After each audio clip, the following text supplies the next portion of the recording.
নমস্কাৰ, good morning everyone. শ্ৰোতা বন্ধুবৰ্গ, আপোনালোকৰ আপোন হিষ্টৰী কেপচুললৈ এই অনুষ্ঠানলৈ আদৰণি জনাইছোঁ। আমি আজি উলিয়াই আনিছোঁ 3 ডিচেম্বৰ, ইতিহাসৰ পাতত উজ্জ্বল, বেদনাময়, অদূৰ প্ৰেৰণামূলক বহুবিধ ঘটনাৰ দিন। মই আপোনালোকৰ চিনাকি পংকজ বৰা।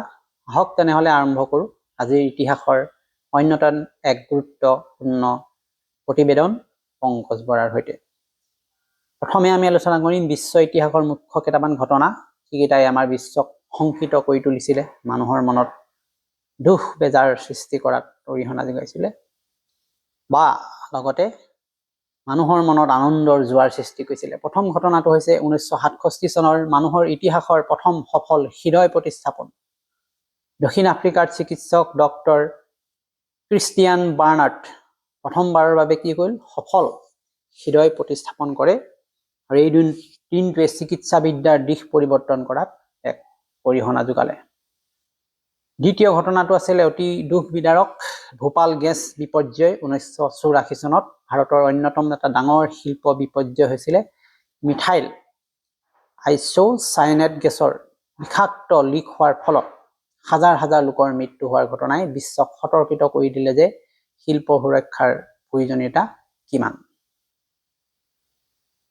অন্যতম আৰু এটা ঘটনা আছে 1992 চনত প্ৰথম SMS পঠিওৱাৰ যিটো প্ৰচেষ্টা ইতিমধ্যে আৰম্ভ হৈছিলে। আমি যিটো SMS-ৰ বৰ্তমান যিটো সুবিধা লাভ কৰিছোঁ, বিশ্বৰ প্ৰথম short message service Merry Christmas যোগাযোগ ব্যৱস্থাৰ নতুন যুগৰ আৰম্ভণি হয়। আৰু ইয়াৰ যোগেদি এটা নতুন টেকনলজি IT চেক্টৰত এক পৰিৱৰ্তন দেখা পোৱা গ'ল। তৃতীয় অংশত আছে ৰাজনীতি আৰু সমাজৰ কেইবাটাও ঘটনা, যি ঘটনাই আমাক বহু ক্ষেত্ৰত অনুপ্ৰেৰণা যোগাব। 1910 চনৰ কথা, নিচন লেম্প আৱিষ্কাৰ। জৰ্জ ক্লেনেডে নিচন লেম্পৰ পেটেণ্ট লাভ কৰে। আধুনিক ষ্ট্ৰীট লাইট আৰু বিজ্ঞানৰ যুগ আৰম্ভ হ'ল। 1971 চনত পাকিস্তানী সেনাৰ অভিযান ইষ্ট পাকিস্তানৰ ক্ষেত্ৰত বাংলাদেশ মুক্তিযুদ্ধ তীব্ৰ হয়। বাংলাদেশ সৃষ্টিৰ কাৰণে যিটো পূব পাকিস্তান, আমাৰ বাংলাদেশ নতুনকৈ এখন ৰাষ্ট্ৰ সৃষ্টি হোৱাৰ যিটো আন্দোলন, মুক্তিযুদ্ধ বাংলাদেশৰ 1971 চনতে হৈছিলে। এই উপমহাদেশৰ ৰাজনীতিত এক ঐতিহাসিক ক্ষণ হিচাপে চিহ্নিত হয়। 1997 চনৰ কথা, কিয়োটো প্ৰট'কল আলোচনা, অৰ্থাৎ বিশ্ব জলবায়ু পৰিৱৰ্তনক লৈ গুৰুত্বপূৰ্ণ এক বিশ্ব আলোচনাৰ জোৰদাৰ আৰম্ভ হয়। গ্ৰীণ হাউচ গেছ কেনেকৈ হ্ৰাস কৰিব পাৰি, বিশ্বক এটা পাৰিৱেশিক সমস্যাৰ পৰা মুক্ত কৰিব পাৰি, সমগ্ৰ বিশ্বত এক জনজাগৰণ সৃষ্টি কৰাৰ উদ্দেশ্যে জলবায়ু যিখিনি প্ৰতিৰক্ষাৰ কাৰণে প্ৰট'কল কিয়োটোত আলোচনা পৰিৱেশ সৃষ্টি কৰা হয়। তৃতীয় অংশত আমি পাম বিশেষকৈ কেইজনমান বিশেষ ব্যক্তিৰ জন্মদিন, ব্যক্তিত্ব, কিংবদন্তিৰ কথা।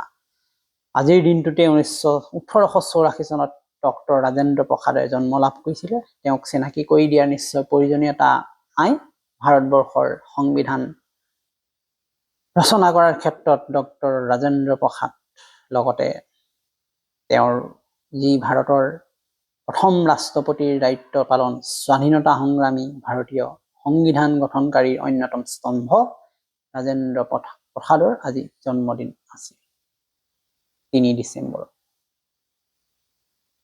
এই 3 ডিচেম্বৰ দিনটো আমাৰ ক্ৰীড়া জগতৰ কাৰণে উল্লেখযোগ্য এক ঘটনা।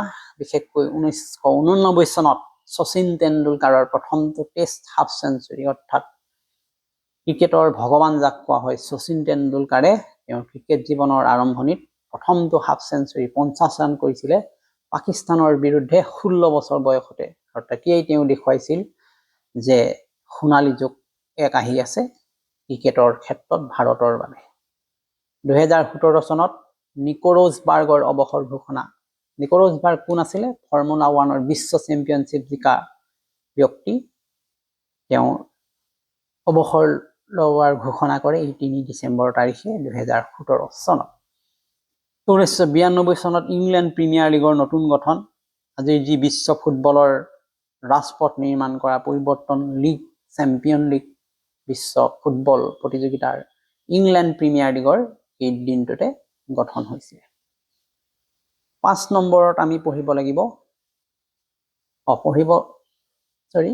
আমি 5 নম্বৰৰ যিটো অংশ আছে শিল্প সংস্কৃতি আৰু বিনোদনৰ লগত জড়িত কেইবাটাও বাতৰি লৈ আহিছো 1979 চনত পিংক ফ্লয়ডৰ দি ৱাল মুক্তি বিশ্ব সংগীতৰ ইতিহাসত সবাতোতকৈ প্ৰভাৱশালী এটা এলবাম মুক্তি পাইছিলে 2013 চনত ডিজনি ফ্ৰজেন বিশ্বজুৰি বক্স অফিচত এক নতুন ৰেকৰ্ড স্থাপন কৰিছিলে 1994 চনত প্লেষ্টেচন লঞ্চ জাপান গেমিং জগতত সম্পূৰ্ণৰূপে পৰিৱৰ্তন কৰা এটা যুগান্তকাৰী ঘটনা আমি দেখিবলৈ পাওঁ এবাৰ আমি বিজ্ঞান প্ৰযুক্তি আৱিষ্কাৰৰ কেইটামান গুৰুত্বপূৰ্ণ তথ্যৰ বিষয়ে আজিৰ দিনটোত কেনেকৈ গুৰুত্বপূৰ্ণ ভূমিকা পালন কৰিছে বিশেষকৈ নাসা গেলিলিও স্পেচক্ৰাফ্ট 1989 জুপিটাৰ অধ্যয়নৰ বাবে পৃথিৱীৰ ওচৰেদি সফল ফ্লাই বাই মিছন প্ৰতিষ্ঠা হ'ল 1933 চনত ইলেক্ট্ৰন মাইক্ৰস্কোপৰ ডেমনষ্ট্ৰেশ্যন অৰ্থাৎ পদাৰ্থ বিজ্ঞানত নতুন দিশ দেখুৱাইছিল ৰস্কা আৰু নলৰ এই আৱিষ্কাৰে 2014 চনৰ কথা ISROৰ GSAT-16 উৎক্ষেপণ হৈছিল আজিৰ দিনটোত 3 ডিচেম্বৰত আৰু ই আছিল ভাৰতৰ যোগাযোগ আৰু প্ৰচাৰ মাধ্যমৰ শক্তি বৃদ্ধিৰ এক গুৰুত্বপূৰ্ণ মাইলষ্টন একেবাৰে শেষত আন্তৰ্জাতিক কেইটামান গুৰুত্বপূৰ্ণ দিৱস আছে আজিৰ দিনটোত পালন কৰা হয় বিশেষকৈ আজিৰ দিনটোতে আন্তৰ্জাতিক বিকলাংগ ব্যক্তিৰ অধিকাৰ দিৱস পালন কৰা হৈছে উদ্দেশ্য কি সকলোৰে মাজত সমতা সন্মান অন্তৰ্ভুক্তিৰ বাৰ্তা প্ৰেৰণ কৰা বিশ্বব্যাপী সংকল্পৰ দিন গতিকে শ্ৰোতাসকল আশা কৰিছো আজিৰ দিনটোত আমি কেইবাটাও গুৰুত্বপূৰ্ণ ইতিহাসৰ তথ্য লাভ কৰিলো আজিৰ যাত্ৰা 3 ডিচেম্বৰৰ ইতিহাসত বিজ্ঞান ক্ৰিয়া সংস্কৃতি ৰাজনীতি বৈশ্বিক পৰ্যবেক্ষণৰ বিশ্বৰ কেইবাটাও ঘটনাৰ সৈতে আমি চিৰপৰিচিত হলো